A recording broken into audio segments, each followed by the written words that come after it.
Pregador civilizado, Leonard Ravenhill.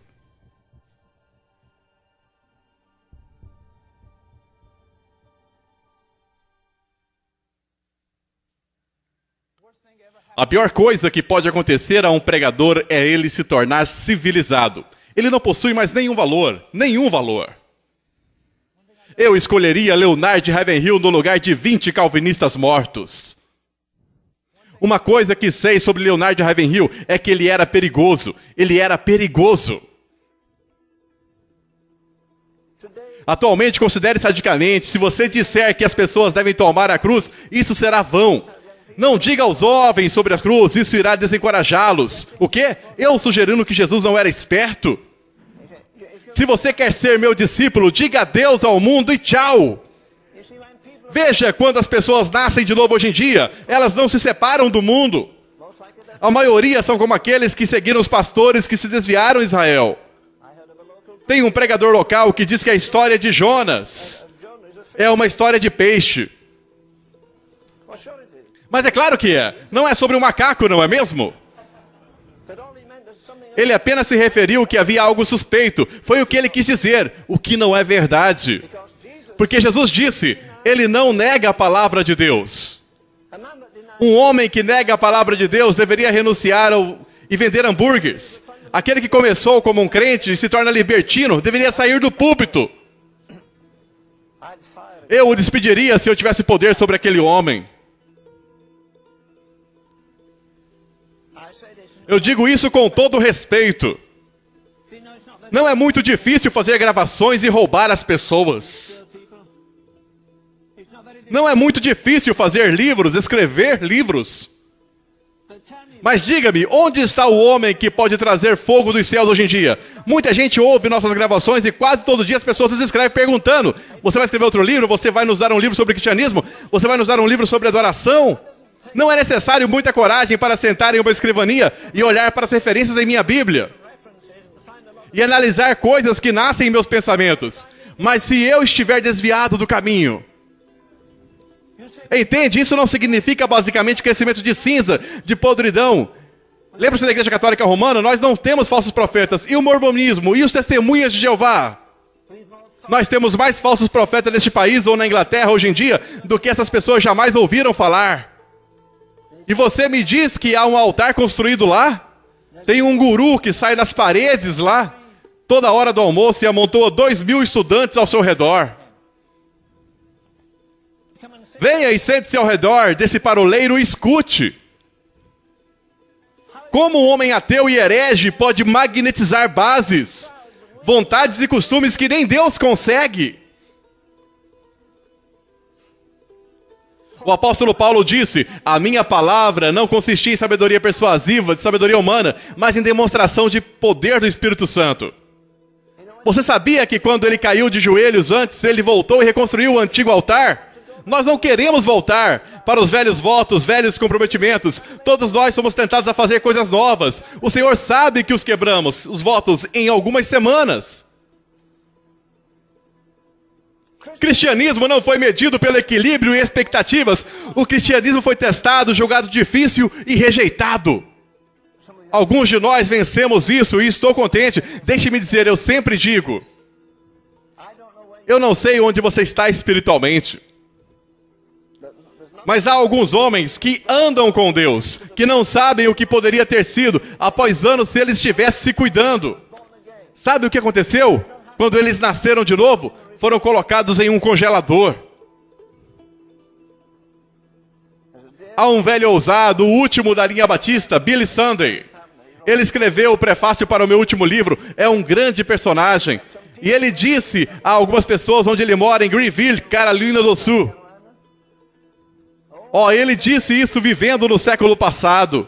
Ele disse, um homem não pode vender congeladores, pois o mundo está lotado de cubos de gelo. E ele disse, é isso que você faz com um congelador. Você pega a sua tomada e liga, mas não tem energia. Então ele não ganhou muito. Mas posso até imitá-lo no que ele disse. O meu país. Nós temos os maiores congeladores na América. Eles possuem até compartimentos superiores neles. Não fui eu quem disse isso, mas sim um batista. Mas não os traga aos nascimentos e coloque-os em um congelador.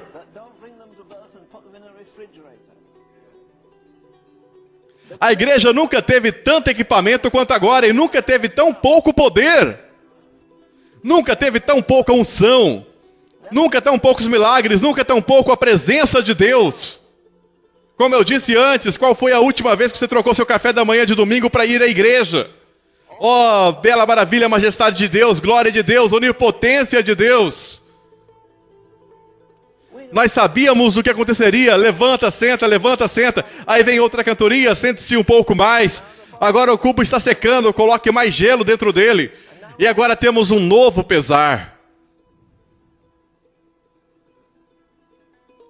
Temos profetas que gastam o tempo que seria necessário para despertar o mundo jogando conversa fora.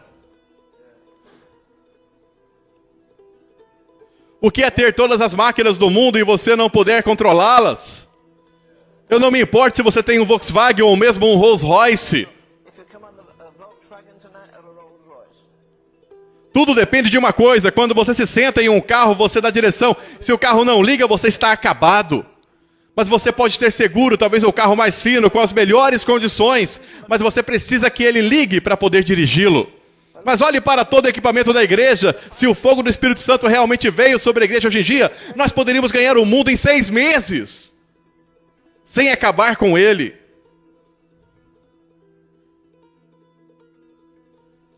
Eu fico um pouco hostil com diáconos e pastores que decoram alguns pontos e as pronunciam em escolas bíblicas. Mas não leram a Bíblia mais que uma vez por semana. E alguns de vocês vieram de lares que não têm costume de ler a Bíblia diariamente. Então, por que lançar pedra nos russos ou em qualquer outro? O julgamento deve começar na casa de Deus. Não é o meu irmão, minha irmã, é eu, ó Deus, que precisa orar.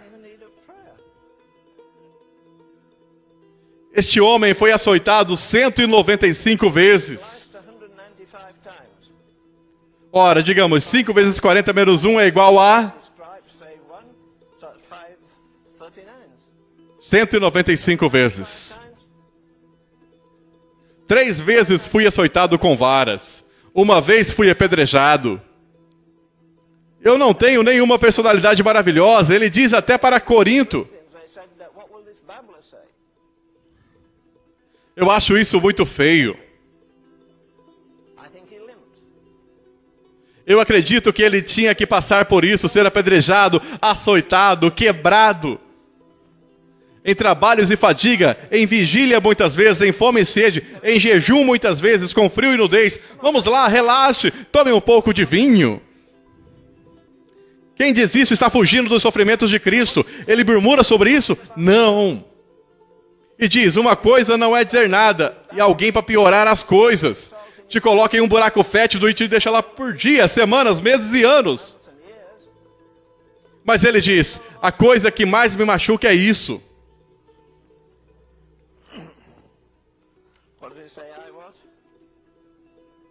Aquele feiticeiro veio sobre mim. O que foi isso? Você se lembra? Aquele feiticeiro veio sobre mim diariamente. O que é? É o terror de todas as igrejas. Você acha que tem problema com seus filhos? E quanto ao homem com várias igrejas para cuidar, de volta de viagem, sem revelação, por ainda não tinha Bíblias. Deus tem pena de nós. Primeira sexta noite aqui eu preguei sobre Elias. E quando penso naquele homem e em tudo o que ele fez, sem nunca ter tido uma Bíblia, todos os heróis arrolados em Hebreus, nenhum daqueles homens tiveram uma Bíblia. E você e eu temos tudo o que Deus tem para dizer ao mundo.